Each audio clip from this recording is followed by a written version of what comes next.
ভাই আমাদের এখানে গরু আছে হলে 5 গাড়ির গরু নামছে আমার 10,000 মিলা 5 গরু নামছে। এখন বর্তমান কিছু কিছু মনে করেন একটা দুইটা গ্রাহক আসতেছে, মানে এটা নেওয়ার গ্রাহক না।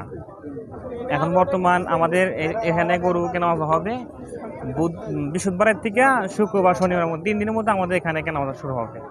তাছাড়া এখন বর্তমান মানে খালি দেখা গেছে গরুটা যে কোনটা কত দাম, মানে এটা যাচাই করে তারা খরিদ্দাররা চলে গেছে।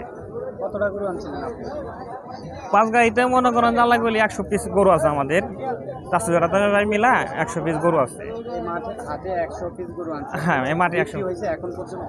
না, এখন পর্যন্ত আমাদের 100 পিস গরু বিক্রি হয় হারে নাই। কাস্টমার কোনটা কিরকম দাম বলছে বা আপনারা কিরকম দিচ্ছেন? মনে করেন যে আমরা দাম চাচ্ছি 170, কাস্টমাররা বলছে যে 130, 135 এরকম দাম বলছে।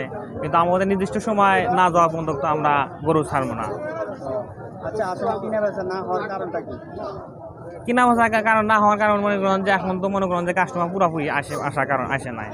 এখন যে দু একটা কাস্টমার যাইছে এরা মনে করেন যে খালি দাম যাচাই করে দেয়, এটা কেনার জন্য তো আসে না। এখন কিনবে বলি মানে তাদের বাসায় রাখার জন্য ব্যবস্থা নাই। যদি রাখার জন্য ব্যবস্থা থাকতো তাহলে এরা আগে কিনতো, আর রাখার ব্যবস্থা নাই, তারা মনে করেন যে ওই 2 দিন আগে কিনবো 3 দিন। অন্য জাতের গরু আছে? এখানে আপনার 2 জাতের গরু আছে, মানে দেশাল আছে, মানে আবার দেশাল কোরস আছে, মানে সব আমাদের দেশেরই। রেট একই, মানে দেশাল বলতেই তো দাম মানে একই রেট।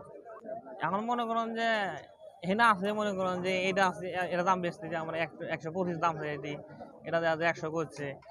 ওটা মনে করেন যে চাচ্ছি 175, ওটা যাচ্ছে মনে করেন 185, ওটা চাইছি 160, এরকম দাম চাচ্ছি। কিন্তু এখনো তো মনে করেন যে এরা চাইছি 170, এটা মনে করেন যে এখনো